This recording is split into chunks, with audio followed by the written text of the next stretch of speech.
Okay, well, good afternoon, everyone, and welcome.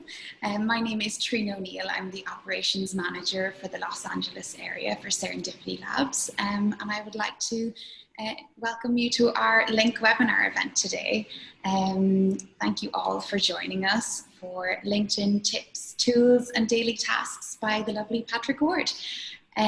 So a little bit about Patrick. Patrick is the Director of Marketing for Rootstrap, an outcome-driven development agency that digitally transforms companies like Masterclass, Google, and Quartz. A writer by trade, Patrick has been featured in Forbes, Ad Age, HuffPost, and Business Insider. Aside from his role at Rootstrap, Patrick is an accomplished public speaker, teaching LinkedIn workshops at General Assembly and nonprofit learning labs, and guest lecturing at University of Southern California and AI and Technology Disruption. He is also the co-host and founder of LinkedIn Local LA, a networking meetup community in Los Angeles, with guest speakers that are LinkedIn top voices, former Google employees, and Amazon best-selling authors. He's earned his Bachelor of Commerce, Liberal Studies, majoring in Marketing and Political Science from the University of Sydney. And we are delighted to have him here today. For any of you who are not familiar with Serendipity Labs, we are an upscale hospitality-focused workplace solution.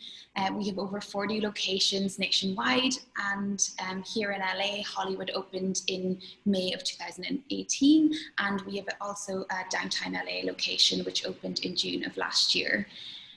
So whether you need an occasional workspace for yourself or more long-term spaces for your team, we offer a variety of membership options that can be customized for your needs and your budget. We are also available to host any offsite meetings and events in our conference rooms and ideation studios. And one thing that's really unique about our labs is the professional networking and valuable business connections that happen organically among our members. And our guests can learn, inspire, network, and collaborate as we're doing here on the LINC platform. So we invite you to visit serendipitylabs.com/link, and also to please reach out if you yourself have any content ideas that you would like to share with us. So before we get started, let's make sure to please save your comments and questions for the end of the presentation, and utilize the Q&A button at the bottom of your screen to type in any of your questions for discussion following the presentation. We'll also be sending out a follow-up email, including information on how to connect with Patrick, as well as to offer a complimentary day pass here at Serendipity Labs. So without further ado, I will now hand over to Patrick for your presentation. Thank you so much, and big thank you to the Serendipity Labs team for giving us this opportunity. For many of you who are attending this today, I know that you came via LinkedIn Local LA, and Serendipity was going to be our next venue for March. Unfortunately, due to the pandemic, that derailed that in person, although that still is on the horizon. But big thank you for coming to today's webinar, and I hope this is valuable to all of you. I'm going to go through a little presentation about 30 or 35 minutes, and then I really want to open it up to Q&A because, again, as we know, LinkedIn is a behemoth. There are many different ways you can use it, and I want this to be as actionable as possible for all of you. So without further ado, I am going to start the presentation.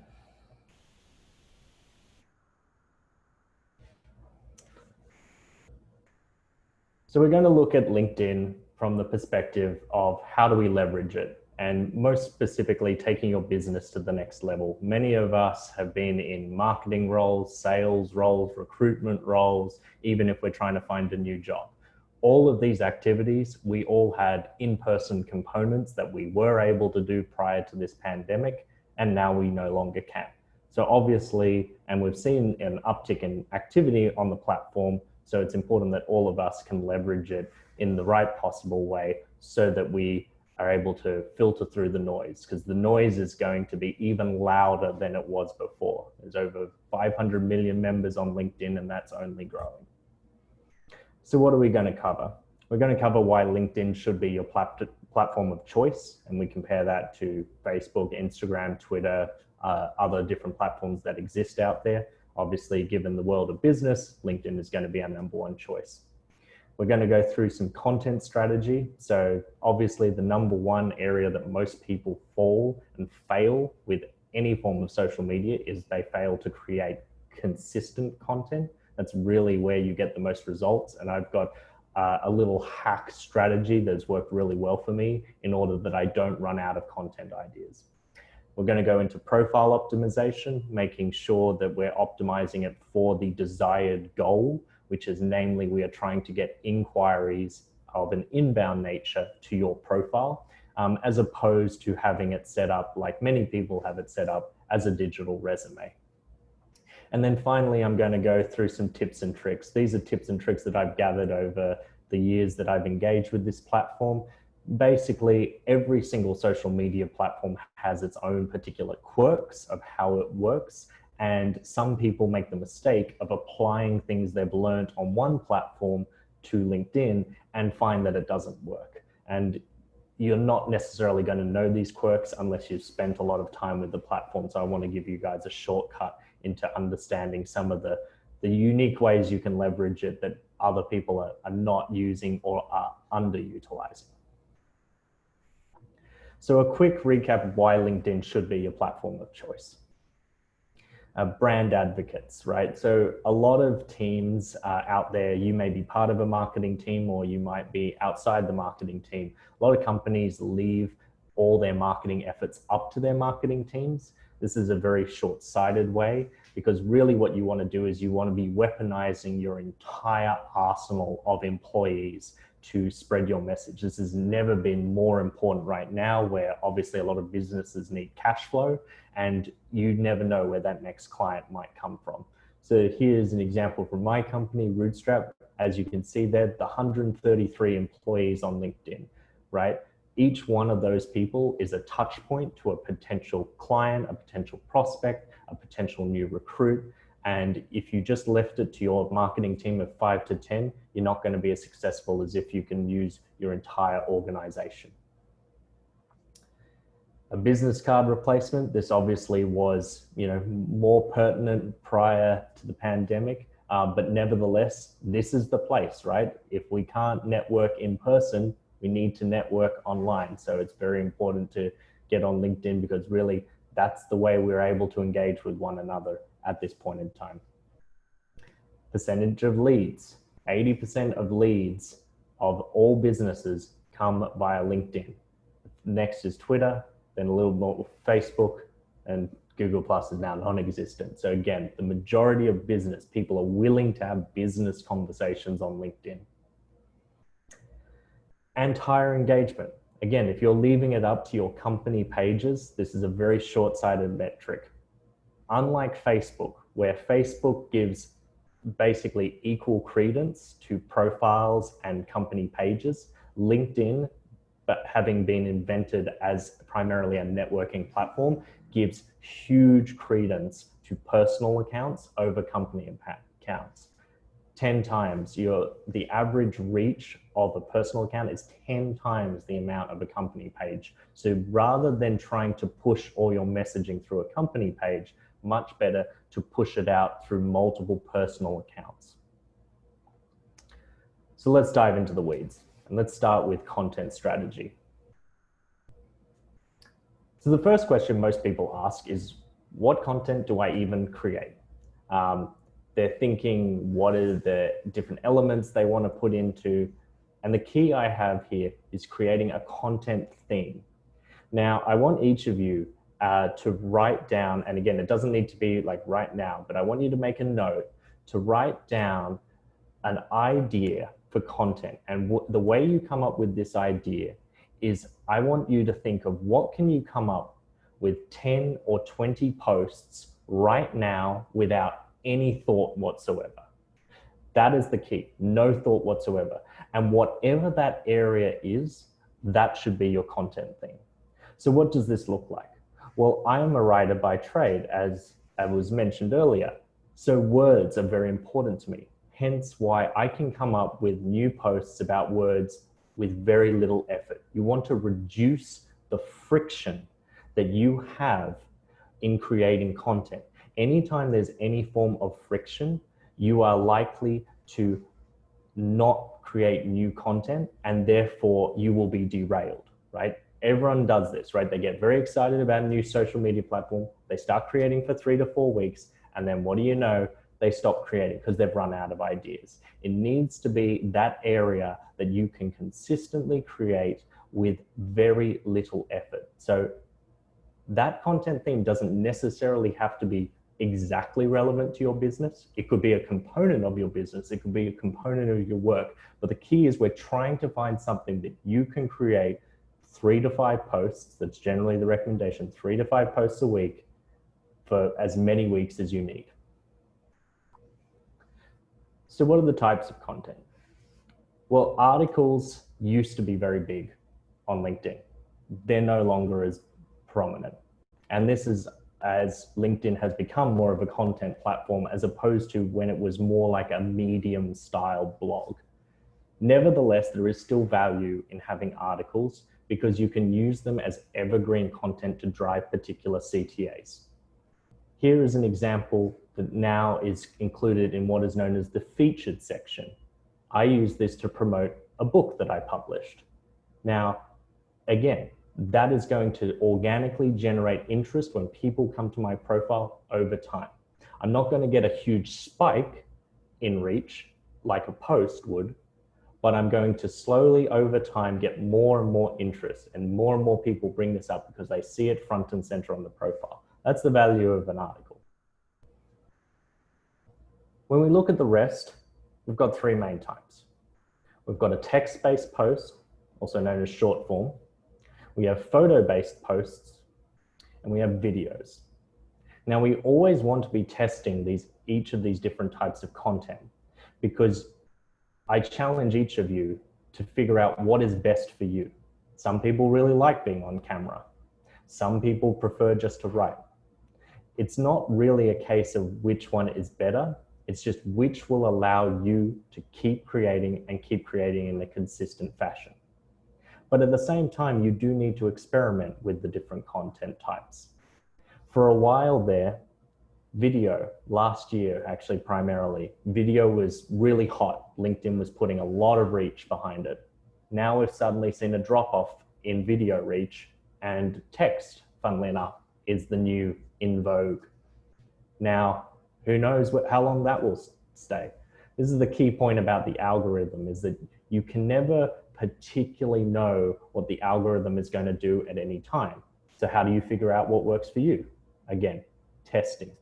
This is this idea that by constantly trying new formats for your content, you will see which particular one works both for you and for your audience.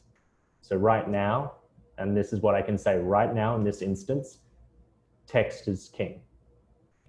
But in 3 months' time, it could be something different. So why do we bother with content?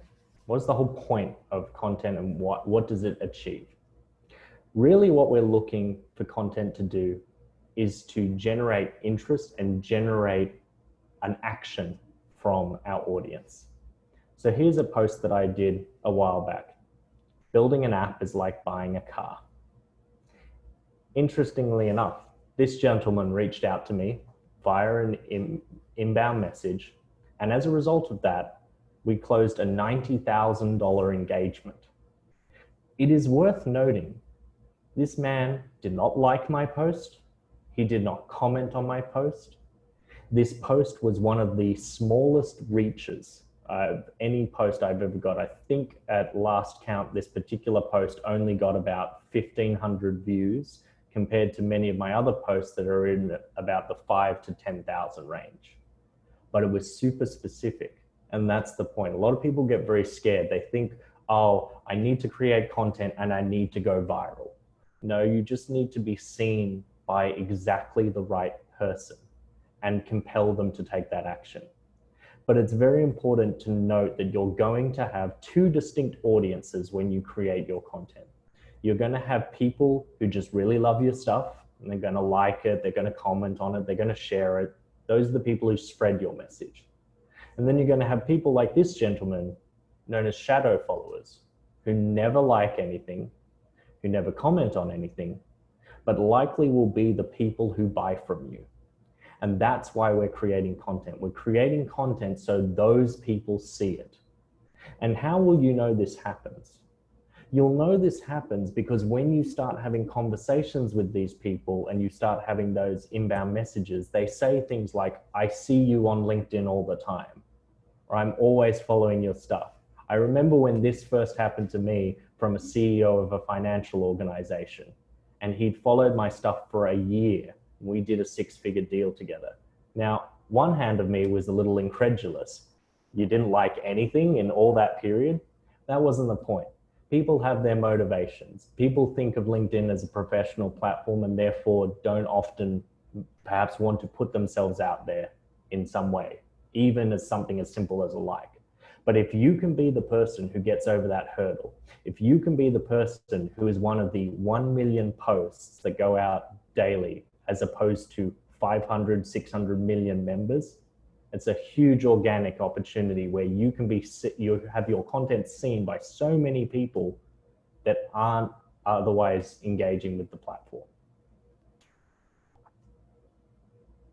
So as I mentioned, content is about getting people to you, right? It is about bringing people to your profile, intriguing them enough to want to explore a little bit more about you. So if that's the case, we need to make sure that our profile is well optimized for what we want to achieve out of it. As we see with headline, what we want to do is thinking about this the same way we would think about a Google search algorithm. We want to be stuffing it with the right type of words that we want to be found for. So in this case, I put mobile tech, iOS, Android, web. I put those sorts of terms in it. And the summary here, as we can see, or now known as the About section, should be driving a very clear call to action. Now, it doesn't need to be particularly crazy. My simple one I use is contact me via email, or I give my phone number. That's it. It doesn't need to be any more than that. We've got to think of it as this is a landing page, right? We're going to have them see a professional headshot, a headline of what we do and who we do it for, a few sentences about our company, driving towards them taking action. Because they've already seen our content, right? They've seen our content and therefore come to us. So now that they've come to us, we need to quote unquote close them to get them to a conversation. Because once we pull it offline, that is the place that we can get a sale.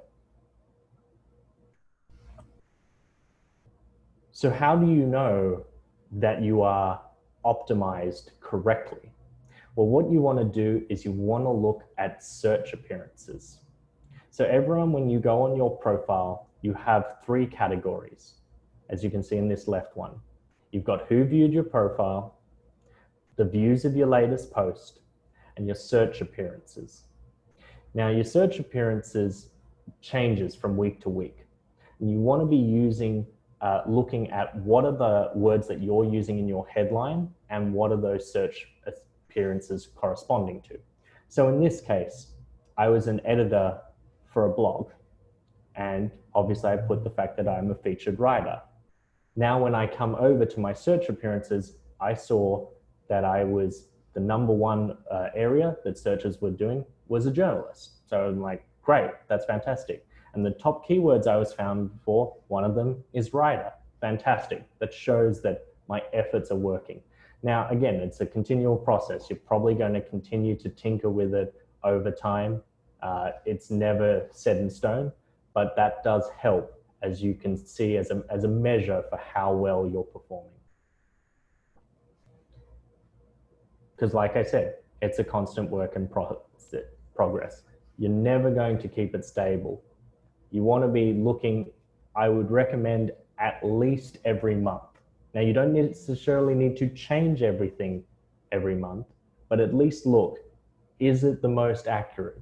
Is it representing myself in the way that I want my consumers to see me. All of these ideas is what needs to be running through your head as you're thinking, does my cover photo represent me? Does my headshot represent me? Does my headline? And does my about section? So we're going to open up now with a poll of looking at this example right here. What's the area that needs the biggest improvement on this profile? Headline, cover photo, headshot, or about?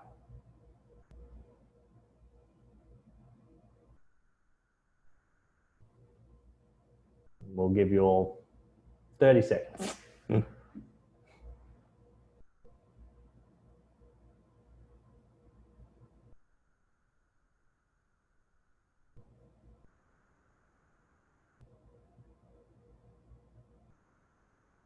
So is it the headline, the headshot? Okay, so we've got half and half, headline and cover photo. The correct answer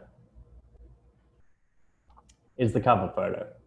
The reason the cover photo was not ideal in this situation is because it didn't use the real estate.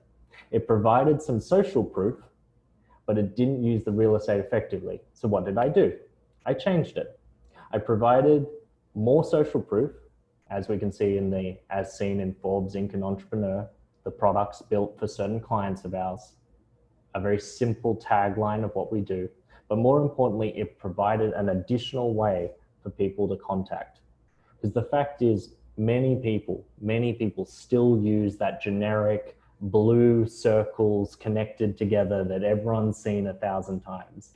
When you see that, people's minds are triggered of, this profile is not looked after. This profile is not cared for. If it is not cared for, then why would they trust you? Let's not forget that when people do a background check on you, chances are the first thing they're going to find is your LinkedIn profile. So again, make sure the first thing they see is a good headshot and a good cover photo that drives that call to action. And it can be customized. In this case of this woman, Tima, she used it while she runs a consulting business. She was really looking to push her podcast and increase her podcast listenership. So she created a custom cover photo in order to drive that listenership. Again, whatever your purpose is, it can be modified. Now, if you're worried like, hey, I'm not a designer, again, neither am I. Never was a graphic designer, never was particularly good at it. But thanks to things like Canva, super easy, super straightforward. You get the right dimensions and it doesn't have to be too complicated. Again, simple is better. You just want something that drives that call to action that you're trying to get. Because think about it in terms of a web page, right? You're trying to give your prospect as many opportunities as they can to convert and therefore have a conversation with you. And all of that, again, may seem like a lot to take in. And you all want to know, how do I know I'm doing well? This is your key. LinkedIn.com/sales/SSI. You don't need a subscription. You don't need to pay. This is a free dashboard that you can receive. And what you will see over time is this index measures you over 4 key factors. How you establish your brand. Do you connect to the right people for your industry? Do you engage with other people with, pertinent comments? And do you build good relationships? And you'll slowly see it's taken on a daily basis, and you'll see you improve over time if you're interacting in the right way. And particularly take note, because obviously we all are on LinkedIn and therefore have competitors, I always look at how I'm ranking within my industry. The network is less cumbersome because obviously we all, as we grow on the platform, we're going to build more and more connections. But the really important thing is, how am I stacking up against my competitors? And if you can get into that top 1% of your industry, you're doing pretty well. So let's go into a couple of tips and tricks. So first of all, early employee engagement. Now, I don't know how many of you use Slack or some other kind of instant messaging service. These are always really helpful to get an initial boost anytime you put out content. So this was a classic strategy that I still use to this day. I get employees to engage on a post immediately when I post it. And the reason you're doing that is because you want early engagement, because that is a signal to LinkedIn that, hey, this content is valuable, and therefore it is valuable. I should show it to a wider audience. That's literally how viral works. LinkedIn shows it to a very small proportion of your audience, then gets a good signal, shows it to a bigger portion and a bigger portion and a bigger portion and a bigger portion. That's literal the theory of virality. Article in the comment. Now, I'm sure many of us have come across this. You'll often see people post the article that they're linking to in their first comment, or they'll see first comment for the link. This is done very intentionally. The reason they've done it intentionally is because LinkedIn, like most social media platforms, wants to keep you on their platform. So if you share a URL directly in the body of the text, they're likely to penalize you. But when you share it in the comment, they don't penalize your reach. Based on my experiments, when I have pushed the URL in the body, it's about 1/10 of the reach that I would expect to get if I put it in the first comment. It's a little cheeky, it's a little jank, but what it is useful for is making sure that your reach of your post does not get penalized. So how do you get around that? You post it in the comment, you press the 3 little dots next to your comment, and you'll get a little drop-down menu that says copy link to comment. You now take that and post that, which is the LinkedIn link, back into your main body. It means that the people, when they click on that, will be redirected to the place in the comment where your link is. And this is particularly important if you're starting to get significant traction, where you might have 50 to 100 comments and you don't know how much people are going to be searching through the comments to find that link. See more. Copy is everything, even if you're doing a video. One of the biggest measures that LinkedIn uses to determine how well a particular piece of content is going to be received is how many people click on the see more. So we take this example in the middle here, live to work or work to live. This one was a great post of mine because it's kind of controversial, and it also balances 2 competing audiences that I have. Live to work naturally was more of the American audience in my network. Work to live was naturally more of the Australian audience. But either way, it drove significant emotional responses. And that's what we want. We want people to be thinking, very, very strong ways towards our content, because that's going to get us that significant boost in how far it gets reached. Because more people comment, more people like it, more people share it, therefore the reach goes higher. The key here is it's a slightly different way of composing a post. So standard, narrative structure is you have an introduction, then you have a problem, then you have a conclusion, and then, everything ends up happy. The better tactic with LinkedIn is to take a section of your problem, usually the most compelling part of it or the strongest part of it, and place that as the first part before you get to the see more section, because that's going to prompt that reaction from your audience that makes them curious, that makes them want to know more about it. And you can see questions are, even to this day, still number 1. How do you stay open to ideas? Do you get a case of Friday blues? Anything that people have a strong opinion on is going to be great because it gets more people engaged with your content. The new reactions. Now, I'm sure many of us have seen the new reactions. In fact, this is actually a little old because there is an additional one thanks to COVID of support, which I think is the hand with the little love heart on it. But the interesting thing about the reactions is most people just use the like, right? Because it's easiest. If you click by default, it'll be a like. What I encourage you to do is use one of the other reactions. And the reason you want to do this, particularly if you were, say, engaging on a prospect post, if you're doing that, then you really want them to notice you. And it's a really nice, cheeky, passive way for them to notice you, because as you can see, you've got these different subsections. So I always choose my reaction based on what isn't a popular reaction for a post. So you'll see this when someone posts a post, you've got 3 little reactions usually that are the most common. So it might be like, love heart, celebrate. Find in your mind, if that's the case, find in your mind a justification to use insightful or curious. Again, it's very contrarian, but it works quite well.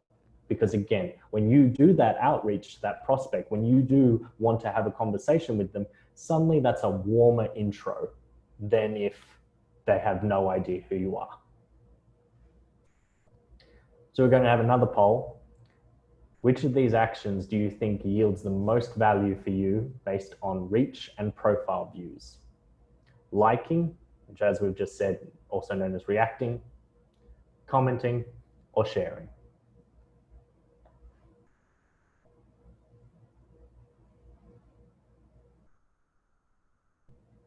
And this is for your own profile views. That's what we're measuring. We're measuring the reach of your profile, how many people are seeing you, what gives you the biggest uptick, liking, commenting, or sharing.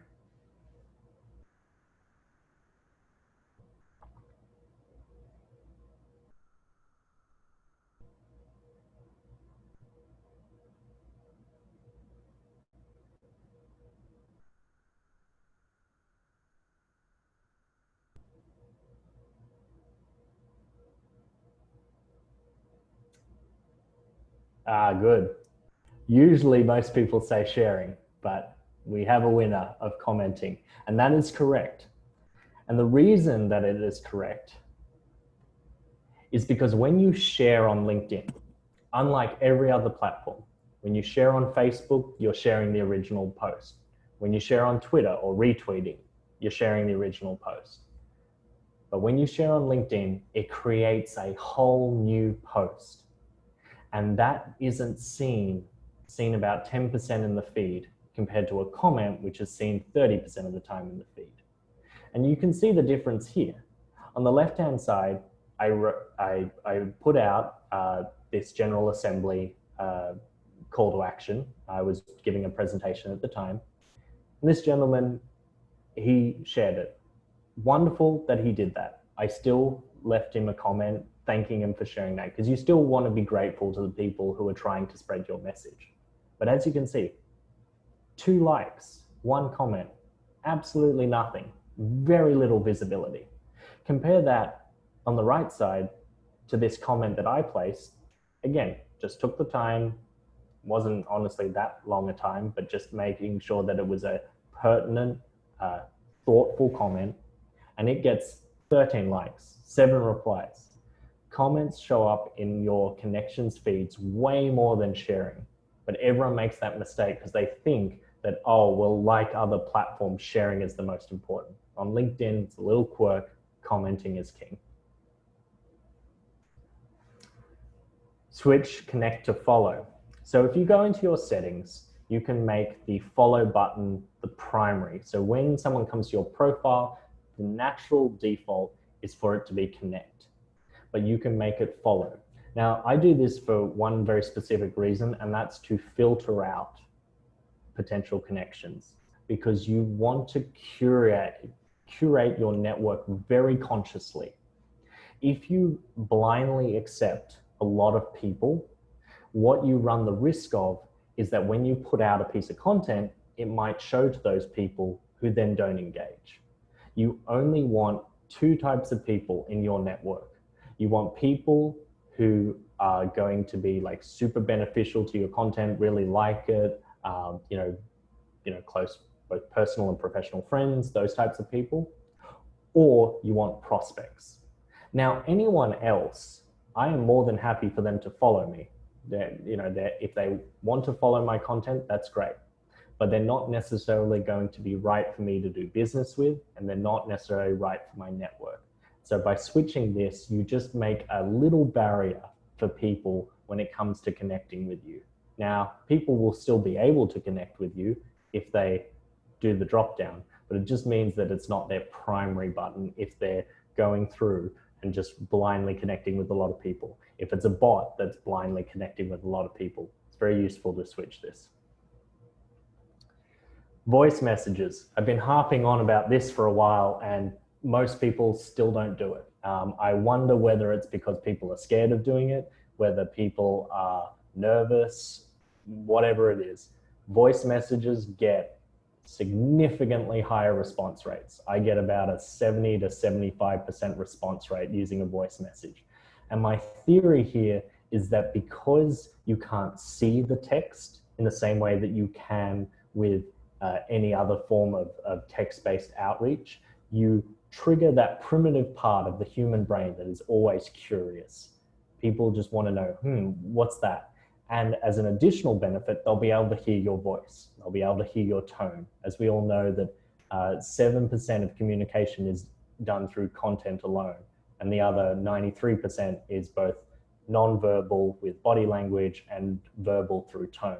Well, you're at least able to incorporate tone with a voice message that you can't just with text. So please start using voice messages. They are a game changer. Which hashtags to use? There are only two types of hashtags you should ever use. One, if you have a personal hashtag that you collate all your content under, that is a branding play. That's very useful. That's why I use Words with Ward. That is my branded hashtag. Or you use some of the ones that have been suggested to you. And the reason you do is because LinkedIn does a good job of suggesting ones with the highest reach. Generally speaking, you want to use about 1 to 3 hashtags. Any more than that tends to be too much. Alternate opportunities. Now, whether you're on LinkedIn as your primary purpose to get a new job, trying to make business, trying to get sales, anything like that, don't be surprised if other opportunities come your way. This woman was a consultant for the UN, and she reached out because of the content I was putting out and was interested and interviewed me for this podcast. Those are the types of opportunities that can organically happen for you the more active you are on the platform, and you won't even realize they're available to you unless you get active. Tagging. Now, tagging is important for getting relevant conversation on your post, but don't mass tag. When you tag more than about, I want to say 50 or so, LinkedIn tends to flag that because it starts looking like spam. It's not beneficial. It can potentially decrease the reach of your post. And what it can end up is with shadow banning your account. You don't want that to happen. What I chose to do on the right-hand side here is I did a video series called Words with Ward. And through Words with Ward, I interviewed people. So the people I tagged were upcoming guests. They'd already shown they were interested because they were being a guest on my show. And therefore, given that was the case, I knew that it was responsible and it was fine. They would be, happy to comment on this content because they participated in it. So make sure that when you are tagging people that they're actually relevant and you're not just mass tagging, here, there, and everywhere, because you will annoy people and you will potentially get your account shadow banned.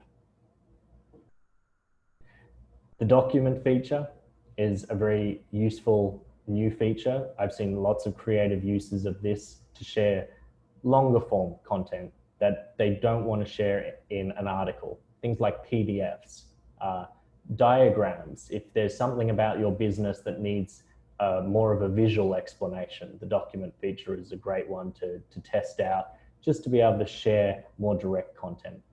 speaking of, the reach tends to be a little lower, but it can be a lot more targeted. And I've been saying this for the last year. LinkedIn has slowly rolled out LinkedIn Live to more and more people. It still isn't available to absolutely everyone. You still have to apply. My guess is that they're not particularly good on the server infrastructure. Even now, there's a lot of teething problems that happens with it. If you do get access to LinkedIn Live, I would suggest StreamYard. You do need a third-party integration. LinkedIn doesn't host the lives itself. It integrates with a number of partners. There's a list of about 8 of them. Generally speaking, I've seen StreamYard be the one that most creators use as the best possible option. So in conclusion, LinkedIn's user base has a higher net worth with more blue ocean than any other platform. If you're in the world of business, you want to create a content theme and you want that content to be consistent. You turn your profile into a landing page, and you always want to be testing that content to constantly see what works. And with that, I will open it up to questions. Thank you so much, Patrick. That was amazing. So, and so thank you for sharing your knowledge and your time with us. We'd like to open it up now for Q&A, as you just said. So we have some questions that have come in. So if anybody else wants to type in your questions in the Q&A box, now is the time to do it. So the first question we have here is from Elliot. So he says, Patrick, you mentioned that personal accounts have a wider launch than a company page. I've been hearing that company pages or showcase pages are starting to be the focus of LinkedIn, sorry. Why even have a LinkedIn company or showcase page, question mark?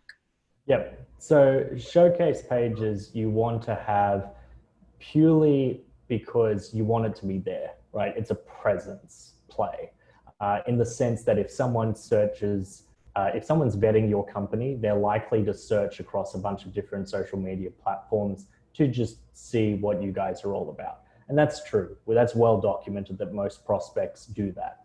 But where I'm saying you don't want to be putting too much energy into it is you don't want to be acting like your company page is where you put out all your updates and you're going to get huge reach from that, because it isn't heavily prioritized in the algorithm. Now, there's a very obvious reason for this, because what does LinkedIn want to do in terms of monetizing? There's 2 big ways it monetizes. It monetizes through premium accounts, so that's on an individual level, and ads.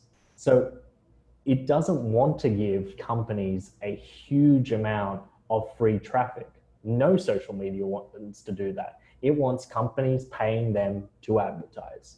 So given how its structure is set up, it still makes sense for LinkedIn to give the most priority to personal accounts. So you still have your company showcase page. You can still have content that goes out on it. Like even now, we still have on our company page, our blog posts essentially just get syndicated to our company page, but we don't spend a lot of time on, creating ultra specific content just for that company page, because we know, and the numbers don't lie, that it's not going to get a significant amount of traffic.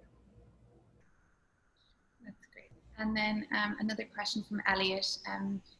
He asked articles and comments. Can you please go over that again? Yeah, sure. So article and the comment.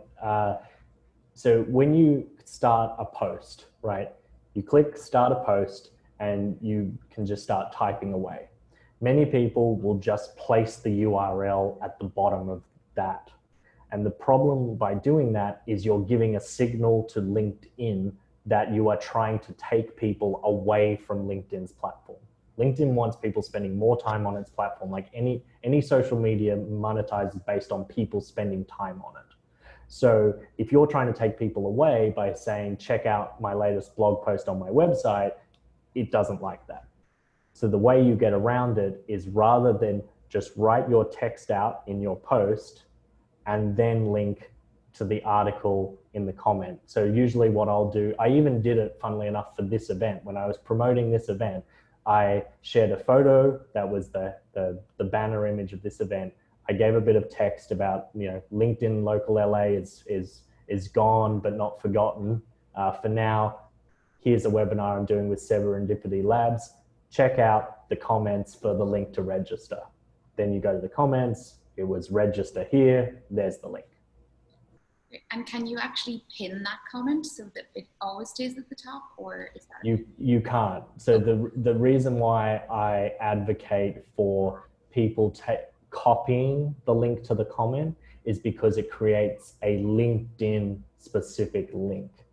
And by doing that, you can place that. LinkedIn doesn't mind if you link to other LinkedIn content or LinkedIn links. I know that's a mouthful. LinkedIn links within a post, because you're keeping them on the platform. As long as you're doing every effort to keep your audience on the platform, LinkedIn doesn't mind. That's why you have to get a little sneaky about it. Great. And then we have a question in from Philip. He asks, can you go over the idea of engage with insights? The LinkedIn SSI talks about this as a way to improve your score. Does this score affect the way you show up in the network algorithm? Yeah, it's a little bit of both, Philip. So engaging, let's unpack it. So engaging with insights is just a fancy word for saying, do you leave meaningful comments on other people's posts? And what it defines as meaningful is it looks at a couple of indicators. One, how many replies does your comment get? One, how many likes does your comment get? And a nice little hack for everyone is, as long as your comment is more than 6 words, it is a good comment in LinkedIn's eyes. Anything less than that, so you'll see there was a while there where a lot of people posted great post or awesome. That's not going to help you with your engage with insights score. Now, the score, and as that bumps up for your SSI score, is a reflection of how present you are on the platform.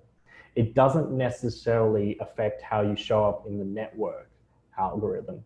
What does affect how you show up in the algorithm is by being present enough and optimizing those keywords, as we mentioned earlier.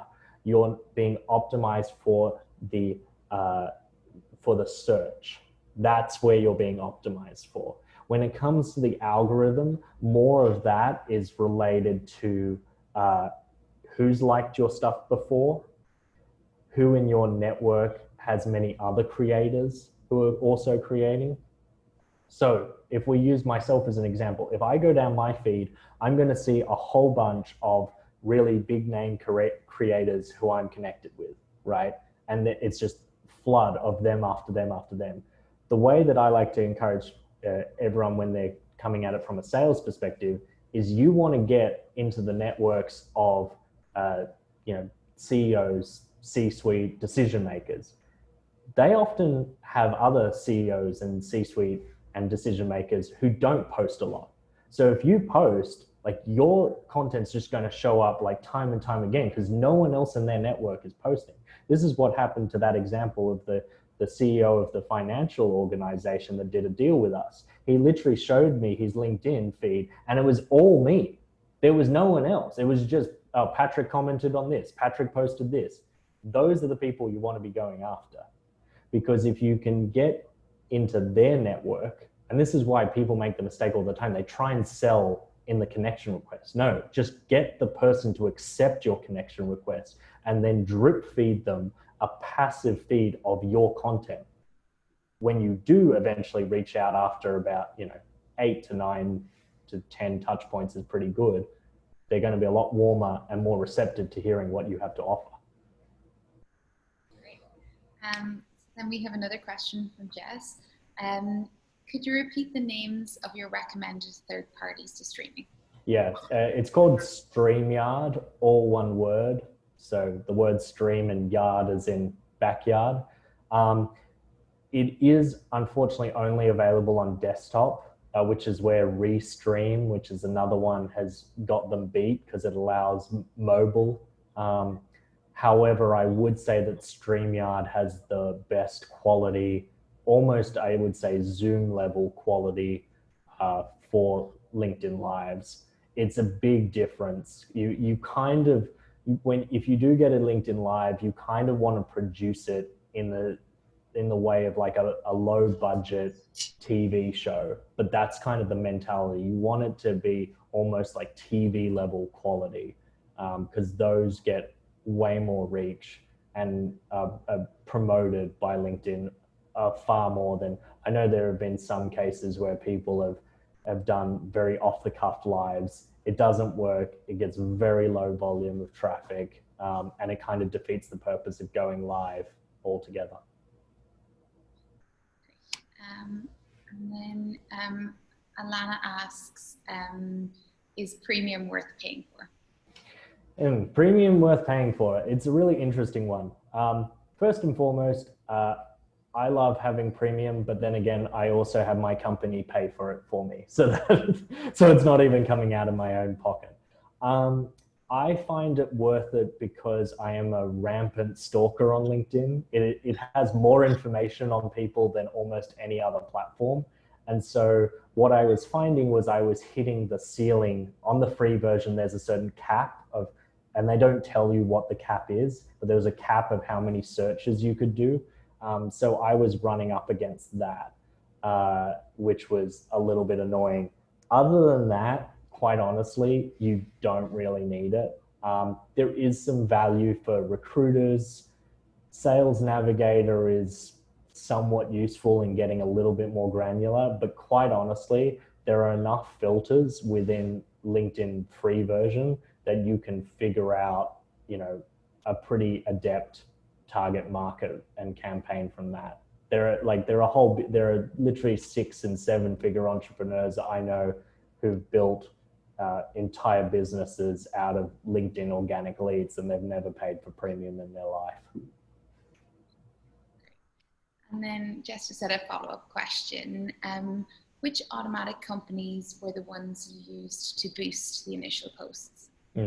So sorry, I should re-clarify. So it wasn't using like other companies, it's using your own company, right? So this is a little trickier if you are a solo entrepreneur. But if you're a company of like, a boutique agency, so 10, 15, 20 people, if you have a company Slack channel, usually what I advocate is create a separate channel, usually called like social media or engagement or something like that. And then you can literally post your link there as you post it live and say, hey everyone, posted a new post on LinkedIn. Do you mind going here and liking and commenting it? And that's pretty successful to get that initial boost that you need. And then after that, you're just wanting to sit with the post for a while, nurture it over time, respond to people thoughtfully. Again, LinkedIn, like most things, works on reciprocity, right? If you can spend the time engaging with people who've bothered to leave a comment on yours, they'll keep doing it. And if they keep doing it, you'll keep getting reach. And if you keep getting reach, you'll keep getting the results. I have one final question for you. Is there any massive red flags people should look out for, or any, anything you've been approached with that it's like a definitely do not do this kind of scenario on the platform? Stop pitching people in the first meeting. That's if I can't emphasize this enough, you've got to think about it in terms of everyone. Think about like most businesses or most services that we offer, and I'd be curious if anyone has things outside of it, but most of us are looking at the C-suite or decision makers in mid-market to enterprise level, right? Because those are the ones that have the money. But you got to think that everyone else is going after them. And we see these messages come in all the time. First of all, it was people just trying to sell right out the gate. Then it was people trying to pretend like they're adding value, like that oh, I just want to have a chat about where we have business synergies. No, I'm a very suspicious person. I see through most of these sales tactics, and it's unfortunate. I think every salesman in America suddenly got into relationships selling like 2 years ago and think that they need to care about the other person, but they don't. They're just trying to sell.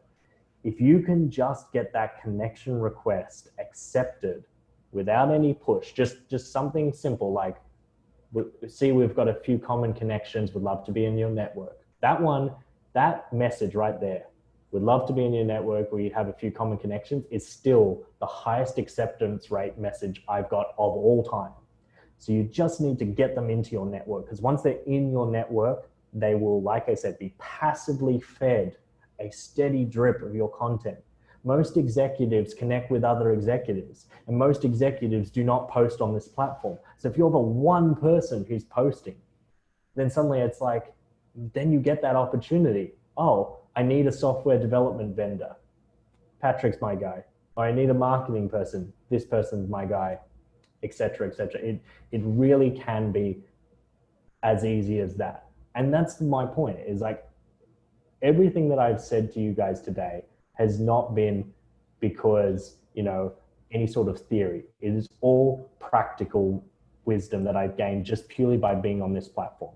I took a development agency that had no LinkedIn presence and brought them $650,000 in revenue. Now, I'm not going to tell you and sit here and say I 10x their business or 11x or whatever, outrageous claims that the fake gurus make on YouTube ads standing in front of a Lamborghini. I'm just telling you that as an example of that's demonstrable, right? It's amount of revenue. It's not huge, but it's significant. And I'd wager a bet that for many people, that's pretty significant to most of their businesses. Definitely.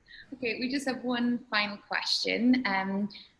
It's from Gracie, and she says, have you seen a massive decline in reach?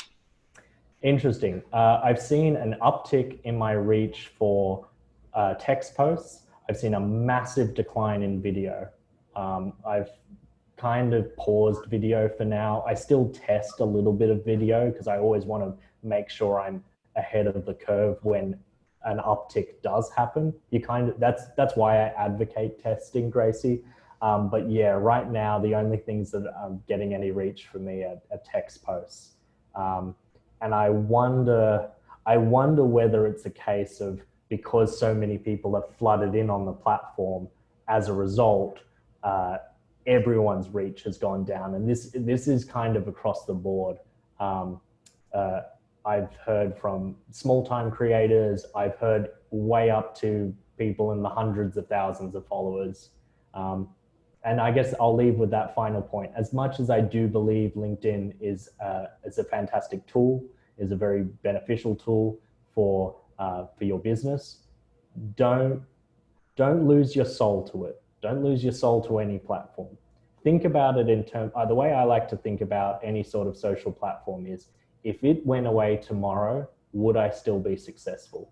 If you can answer that question yes, then you're leveraging it in the right way. If you answer that question no, then you are very much at risk. So use it where you can, get the benefit, as I hope this has been useful to all of you today.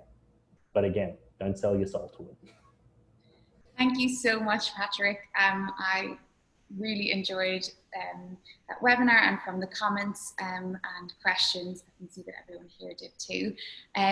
For anybody online, you can, this webinar will be shared on our LINC platform.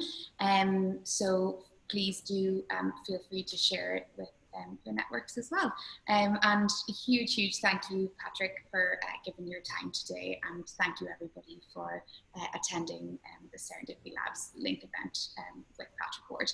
So thank you so much, and have a great day. Thanks everyone.